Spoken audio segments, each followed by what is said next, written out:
My ode to the great state of Maine. Lobster chowder with a nice little piece of buttered toast, some chives and parsley and tarragon. This, my friends,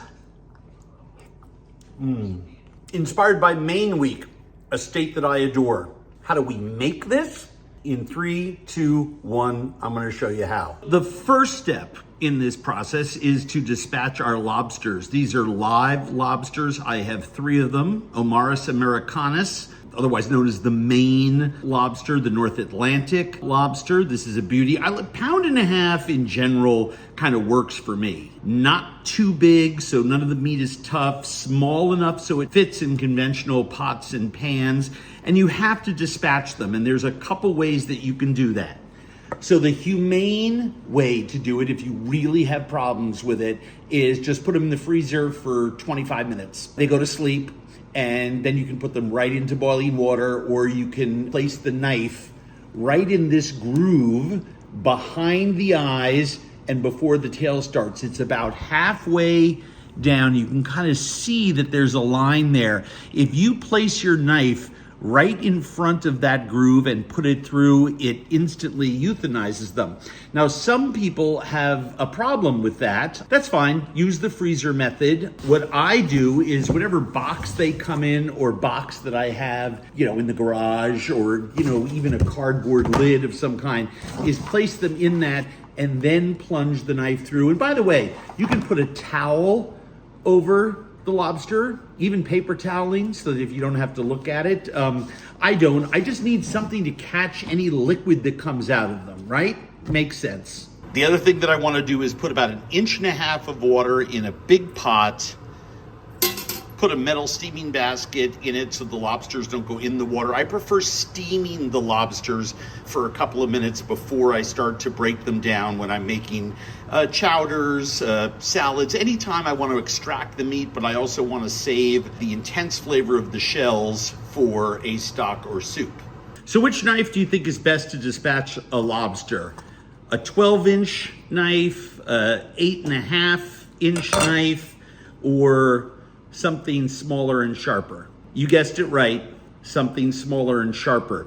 A big knife on a round, hard, wet surface that's a little slippery is not gonna do the job. In fact, you may miss the target, or worse, hit your opposing hand. So use a small, sharp knife like this one. This is what a petty knife is really, really ideally suited for. I use a small hand towel because the lobsters themselves are slippery, right? So I just put those around the tip of the head because I still want to see where I need to place my knife, and I want to hold those claws down. There's a rubber band on them, but I don't want them to flail around. I take my petty knife, right, blade away from me, and I put it right down into the middle of the head. One quick motion, withdraw the knife, and then this can go right into my steamer pot. I take another lobster. I'm actually gonna use 3 for this. And the reason that I'm going to use 3, and so far I have 2 males, which is unfortunate because I love the roe when it comes to making a chowder.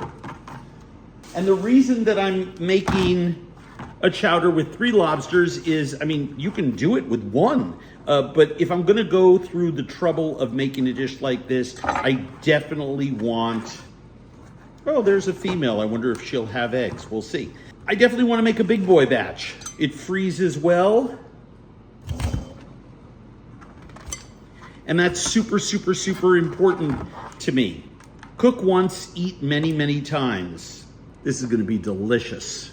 That pot behind me has got the lobsters. I like to start it in cold water, and when that inch of cold water that's below the steamer comes to a boil, I turn it off and let it sit for a minute or two, and then I rinse the lobsters under cold water so that I can handle them better. They'll still be medium rare inside, but you can shell them and you still have a lot of flavor in the shells and in the head, which I need to make the foundational flavor for the chowder. Lay a couple of towels down to absorb liquid that comes out of the lobster while you're cleaning it.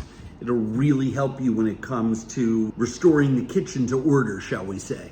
I have a container here for the lobster meat, so I can, after I'm done shucking it, I can put all the meat into the refrigerator. I do not have a container for the shells. Why do I not have a container for the shells? Because the pot behind me, I'm gonna put some oil in and some aromatics and some tomato paste, and we're gonna scorch the shells in that pot, which I cleaned after steaming the lobsters in them.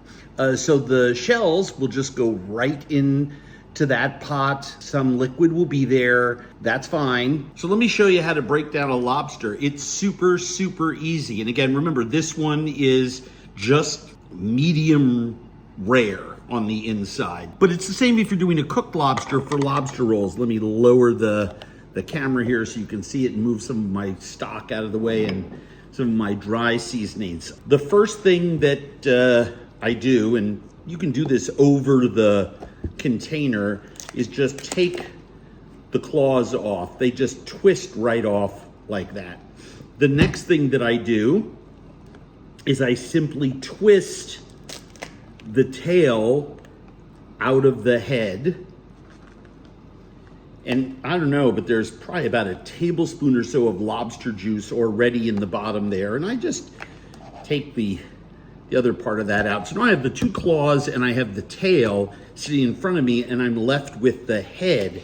And what I want to do now is probably the most important part of making lobster chowder, lobster bisque, anything using lobster shells. And that is, I want to remove these thready lungs that are on the sides of the lobster body. Super, super, super important, because when they cook inside the lobster, they can get very bitter. They also soak up liquid unnecessarily, and this is probably one of the more important things to do. They just come right off in your fingers. They're just attached to the shell. Make sure you get all of them. And then you have this interior of the lobster body that has all of these legs on it.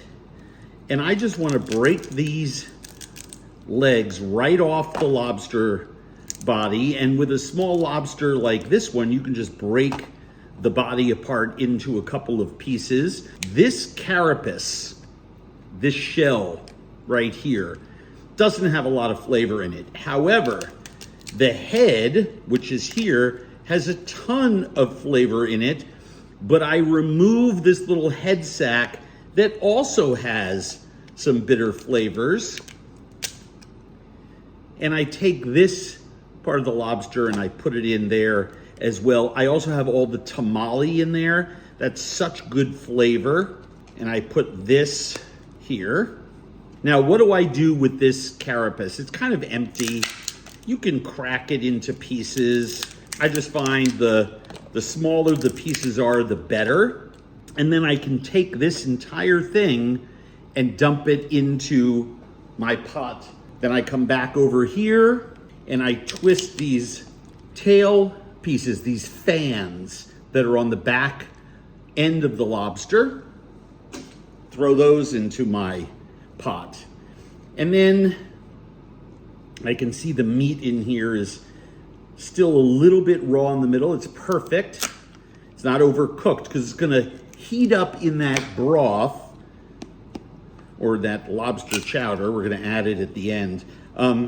So I just crack it and then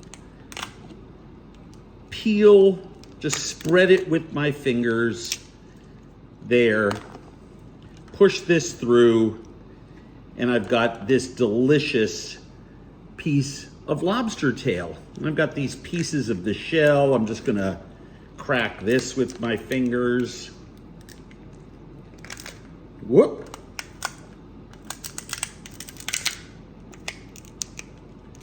and put this into our pot as well.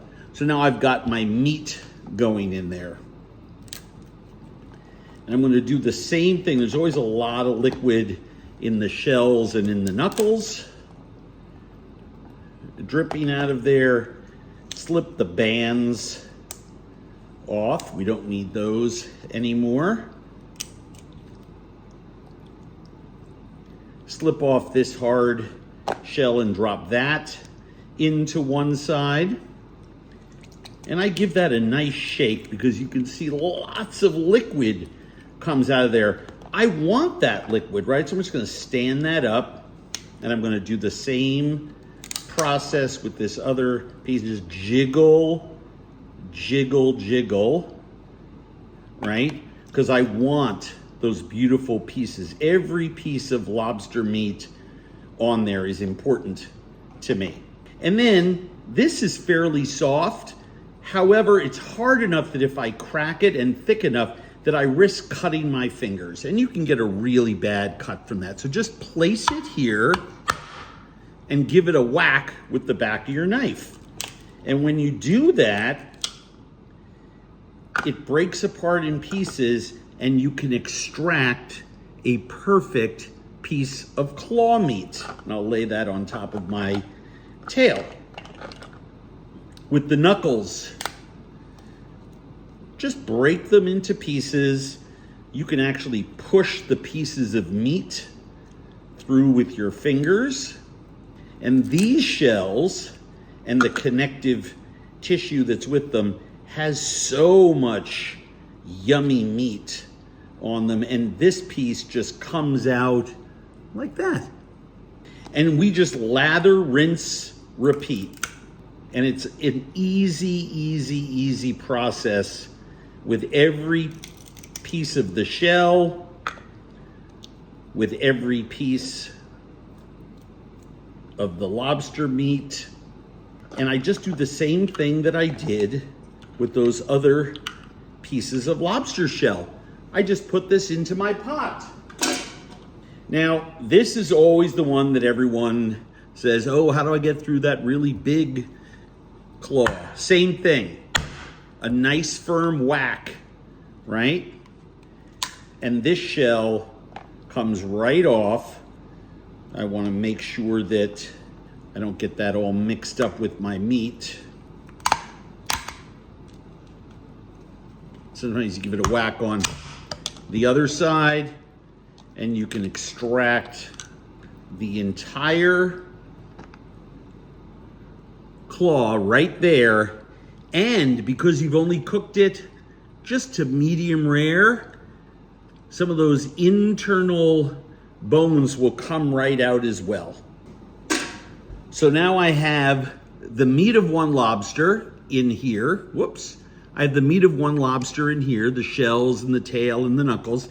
The liquid from inside the lobster, which is really important for this.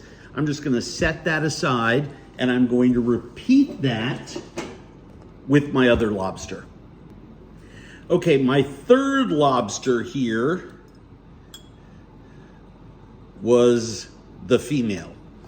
And that black stuff there is the roe, the eggs. They turn bright red, right? You can see that big roe sac there at the tail. I want to save that because it makes such a nice garnish. You can actually see on this one, it's starting to get a little red on that one edge. Remember, I said it's medium rare.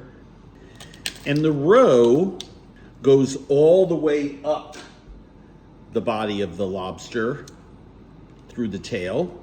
So let's see what we have in here when we extract, slide the tail up. By the way, a lot of people will tell you, oh, run a skewer through the tail. Yes, I do that when I want a straight lobster tail for like a presentation salad or something, but not here.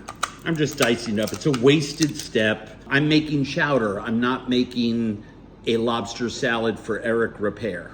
All right, now that we have everything separated, we want to just cut our lobster meat. And I like cutting the claws in thirds I leave the knuckles whole.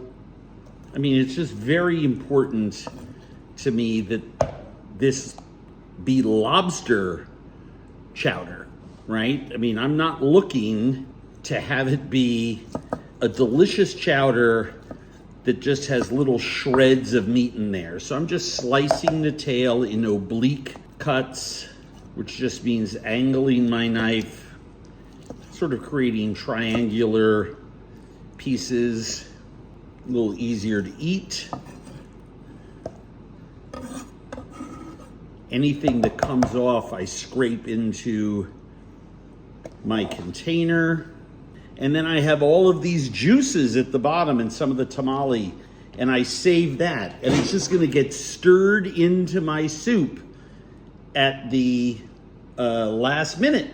I've got my pot with all of my lobster shells, and I'm just gonna add a glug of olive oil. I don't like to add ground hot chilies to this because I don't want it to be spicy, but I'm going to add 2 whole chilies to this. And the reason that I add 2 whole chilies to this is that if they're left whole, they'll just make the soup warm, just with a little hint of spice. I'm going to add a tablespoon of my lemon shallot seasoning. It has freeze-dried shallots, tarragon, thyme, freeze-dried lemon peel in there. Not a lot, just a little. I really, really love thyme and tarragon in this, so I'm gonna add a tablespoon of really nice dried thyme from France. While that's getting in there, I'm gonna add the stems and the leaves of 2 sprigs of tarragon. I'm gonna add 2 big spoonfuls of tomato paste. The tomato paste is gonna scorch, and I'm actually rubbing this lobster on my back of my spoon just to get all that tomato paste off there. It's gonna caramelize on the bottom of this pot once the liquid evaporates and we start to hear some sizzling. So I have this on a medium heat, and once I hear it sizzling, I'm gonna start to turn down the temperature to gently sweat and caramelize it. Next up, I'm gonna add some trimmings from the tops of my leeks. I'm going to add the 2 ends of my onions, right? We're just gonna be cooking this and then straining this out after we add some liquids, and then we're gonna cook the nice parts of the onions and leeks into our chowder. So right now we're just sweating this, and I'm adding those ends to aromatize what's gonna be our really, really strong lobster broth. We're gonna add some celery later, so I cut off the tips of these, which are a little bruised and discolored. And then I have the bottom, the unusable part of the celery that's gonna aromatize that broth as well. I'm gonna add 1 carrot chopped up. Love that sweetness from the carrot. And by the way, I can now hear some sizzling going on, which means a lot of moisture is evaporated. Not all of it, but a lot of it. Once I stir it, those shells are gonna let out more moisture. So I'm really gonna let those shells kind of toast for a couple seconds there. And then we're just gonna keep stirring this. I don't wanna burn the tomato paste or burn any of the lobster pieces or the herbs, the garlic or the onion, because then that burnt flavor is gonna dominate this lobster broth. But I do wanna toast and caramelize it so I have a stronger tasting broth. So I'm just gonna do that super carefully, and you'll see that in a couple minutes. Using one of my special spoons, the one with the hole in it, so I don't splatter lobster stuff everywhere. I'm gonna start stirring this, and the reason that I know to start stirring it, I could smell toasty lobster aroma. Yep, and look at that, no more liquid. There's no liquid on the bottom there. So we're gonna stir this up. And the reason I'm stirring vigorously is I want that tomato paste to spread out in that lobster moisture, and you can sort of see it on the bottom there, right? Just kind of all becoming one, and that's going to help us caramelize it and shorten this process, and it's going to help me ensure that I don't burn it, that I just toast it. And then the next step is going to be deglazing it with some brandy. Oh my gosh, I forgot my shallot ends. They were hidden underneath some of my leeks and tarragon, but these, I have one shallot I'm going to mince and I put in this, and I'm going to add those in there. It's very aromatic, it's very lobstery. I can smell the herbs, the tarragon is coming out. Now, we cook with all our senses, including our hearing, and I can hear the sizzle in here, and I can now see some of that caramelization of the tomato paste, actually scorched light brown tomato paste streaks on the bottom of this pot. So let's go in. I'm just using a good brandy, nothing super expensive, and I'm gonna add, I don't know, maybe a half cup. And I'm gonna let that simmer till it's almost evaporated. It's gonna pull a lot of flavor out because it's got a lot of alcohol in it. It's gonna pull flavor out of our shells, and we're gonna cook this until it's almost dry. And you might ask, how do I catch it at just the right time? And the answer is by adding some more liquid. I'm gonna add some wine. Get some of that acid from the wine, and the alcohol in the wine will pull out flavors from the shells. This takes a minute or so. All right, so the brandy is almost evaporated. I'm gonna add probably a cup of white wine, and I'm gonna just raise the heat a little bit just so that I evaporate that a little faster, and I'll get my stocks ready that I'm gonna add in here. Then we slap the lid on this thing and cook it for half an hour, 45 minutes, and get all the flavor out of that lobster. The wine is almost evaporated entirely, and the smell is just unbelievable because now the vegetables, the lobster, the herbs, everything is cooking together, and it just smells grand. I'm going to add 4 cups of fish broth. That was made from halibut and monkfish bones. You can buy really good fish broth these days. There's I think it's Italian, they're not French, I think it's Italian, I think they're Spanish, called Aneto, A-N-E-T-O, that's sold in a lot of specialty shops, but they make a great one. I'm going to add, because it gives an umami elegance, I have dashi here, and I'm going to add about a cup of dashi. But what you really will taste is a lot of umami. I mean, this is just going to reek of lobster when we're done with it. I don't add clam juice, it tends to be too strong, but I do add, and if you've been watching me cook over the years, you know how much I'm always saving my bones and shells to make chicken stock, fish stock, and all the rest of that kind of stuff. By the way, fish stock, shrimp stock, all that stuff is on the website. But I have a quart of shrimp broth. And I'm just gonna throw that into the party. So I've got about 8.5 cups, 8 cups total.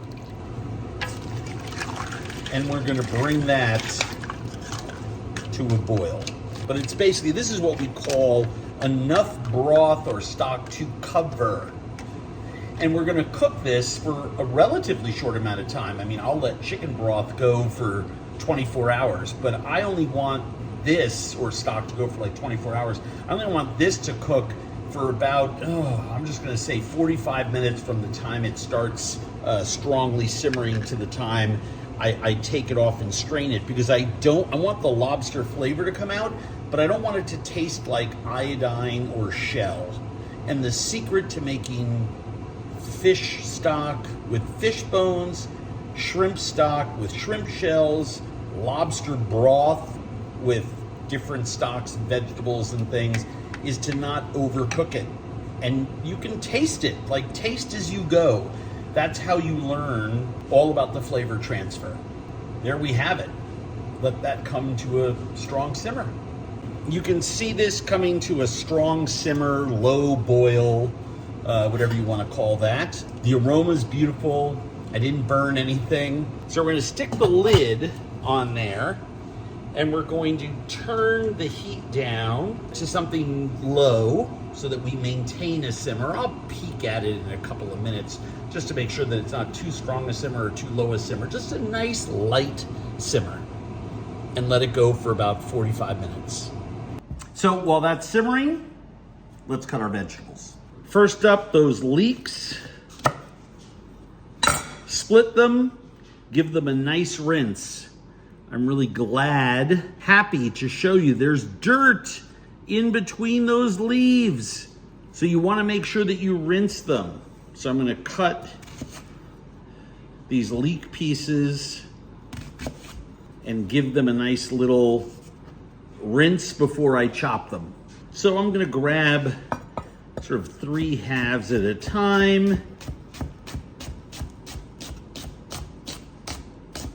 And again, I'm just using the whites and pale greens. The section right above that is what I put in the stock, and the dark green fibrous stuff at the top, well, that's the stuff that I save for stocks and things like that. You saw us use the tops and the bottom of the celery.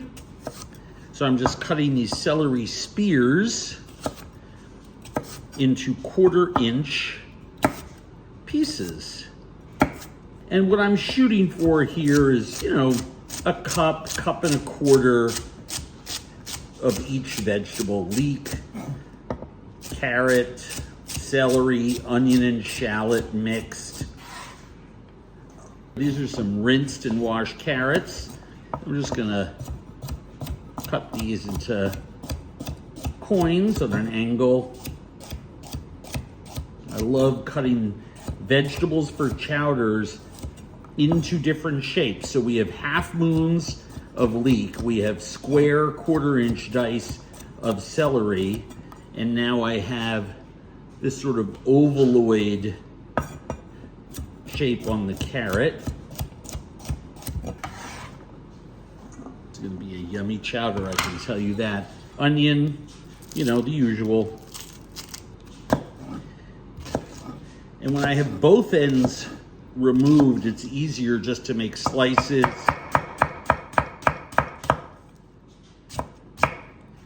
And again, I'm mimicking the celery here and going for like a nice 1/4 inch dice on my onion.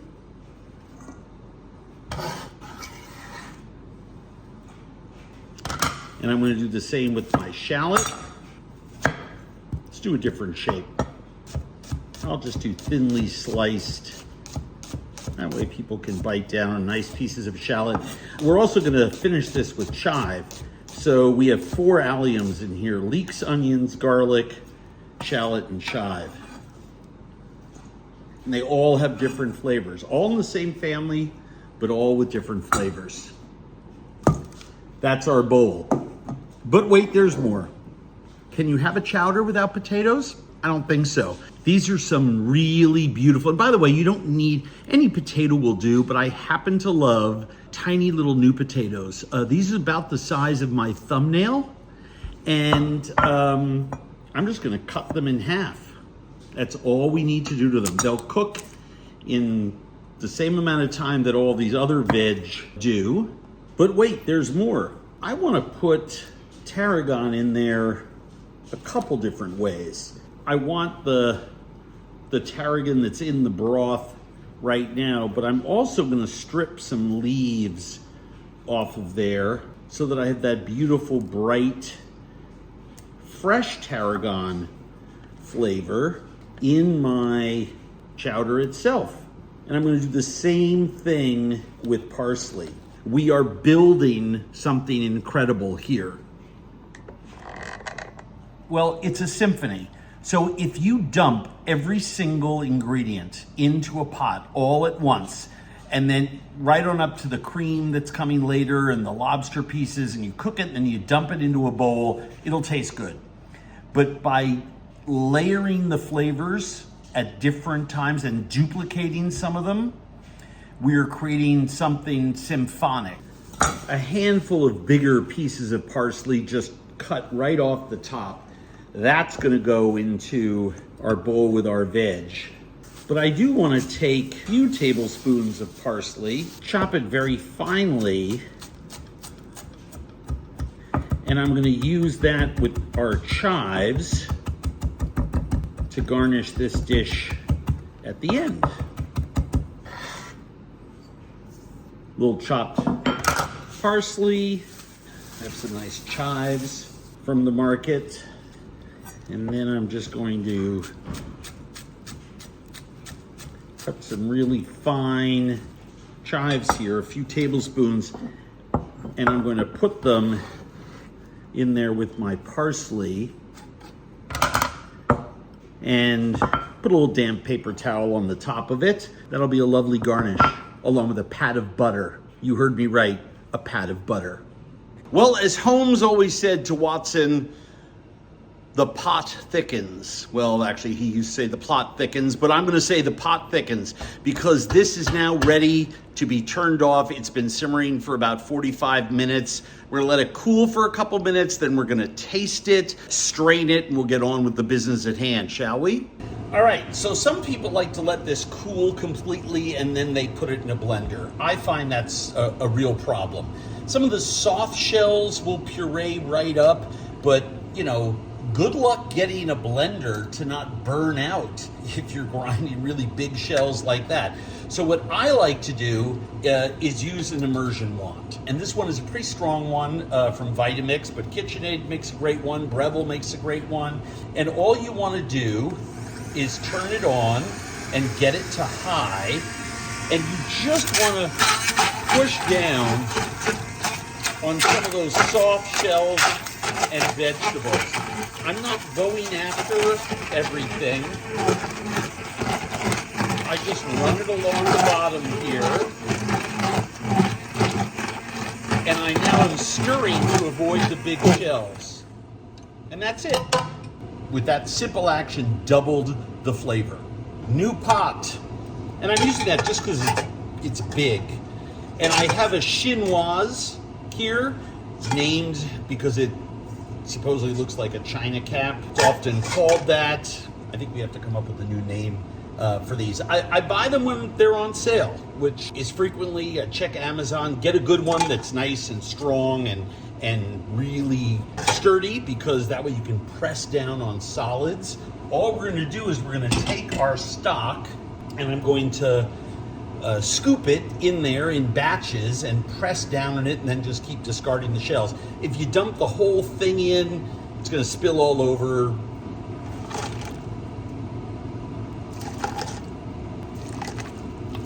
And I just keep pouring liquid through here. I'll leave the rest in there.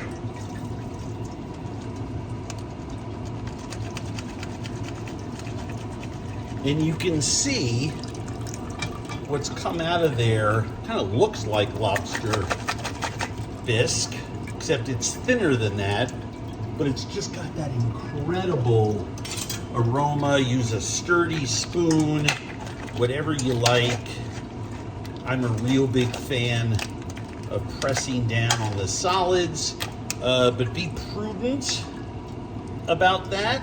At a certain point, you just got to be smart and stop, right? You don't want to break your chinoise. You don't want to get anything pushed through the screen that doesn't belong in there, like shell. And we just keep adding more liquid and shell to this party.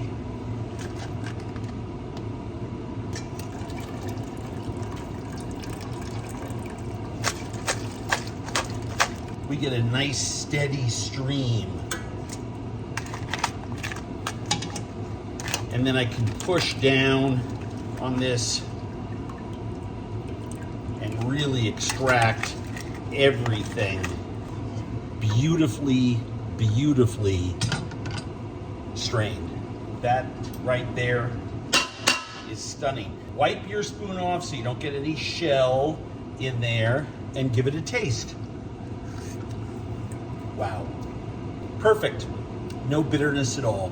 I now have put a little bit of a low flame underneath it. I'm gonna put a little bit, just like a quarter teaspoon or so of lemon juice in, just to brighten it up.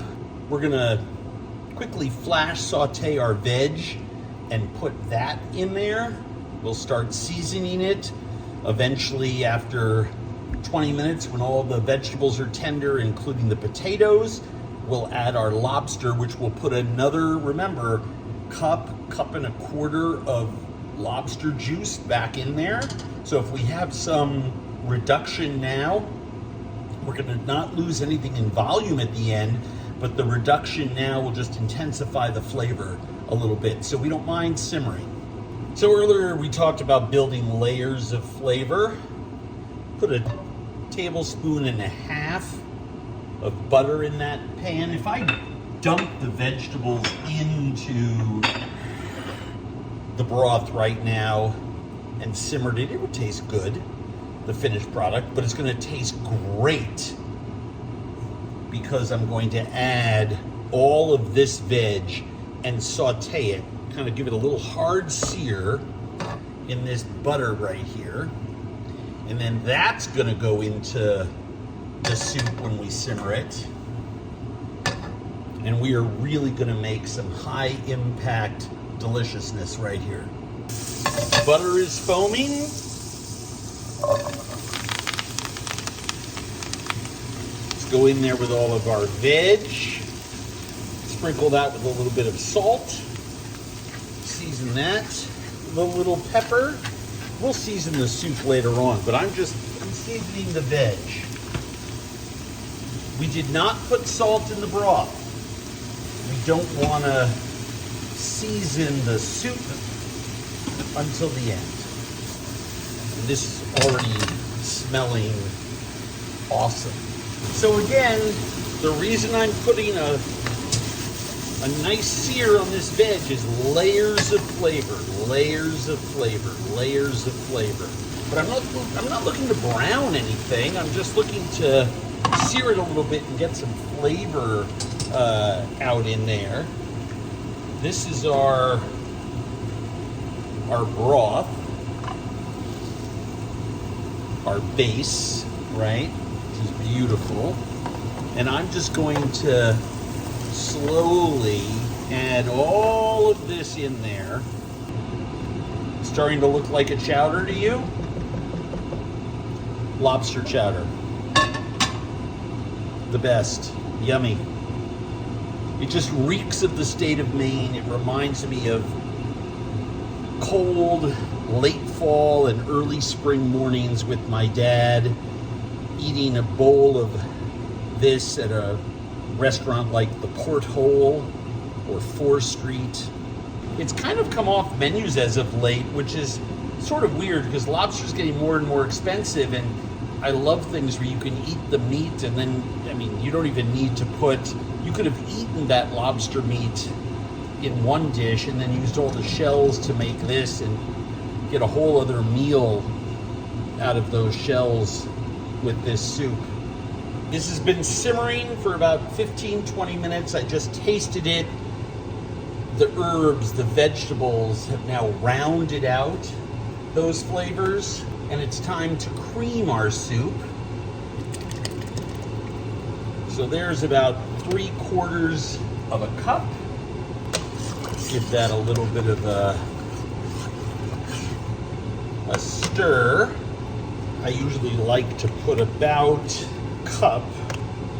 So let's put a few more of those in there.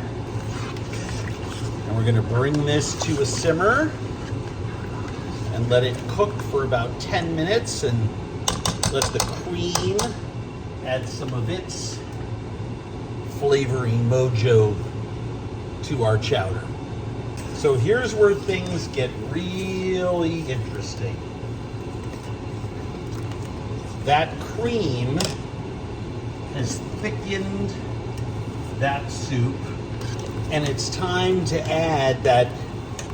I segregated this bowl of lobster juice and the tamale and the roe, but it's cold. That was in the refrigerator. So we need to let this come back to temperature.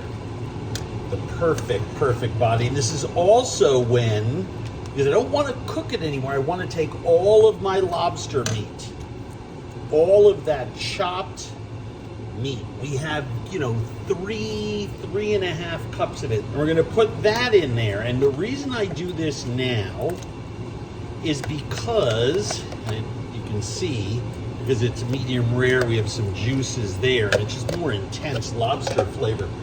The reason I do that now is that I'd rather bring the lobster slowly up to temperature. I don't want to drop it into boiling soup. That's why I added those juices first. Because what I'm able to do is add it to 190 degree liquid instead of 212 degree liquid. And I'm just gonna slowly let that come up to temperature. Now, the most important thing to do right now, look, the body is absolutely perfect. All we wanna do is taste it.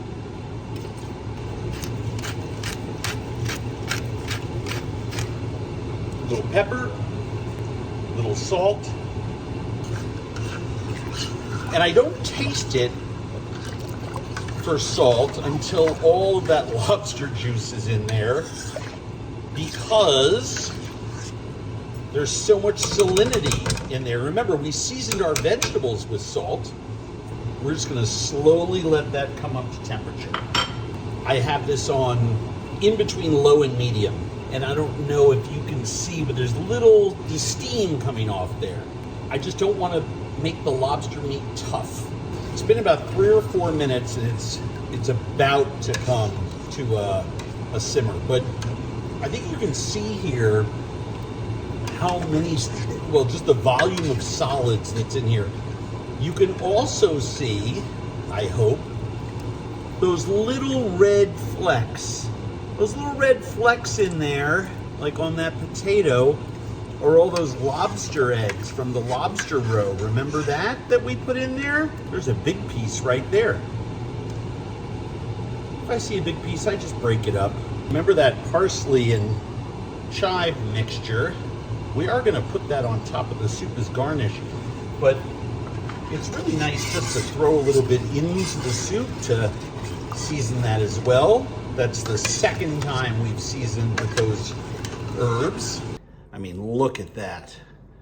Perfection. And I'll tell you something, it tastes pretty grand as well. And so all I want to do is put a nice portion of chowder in each bowl.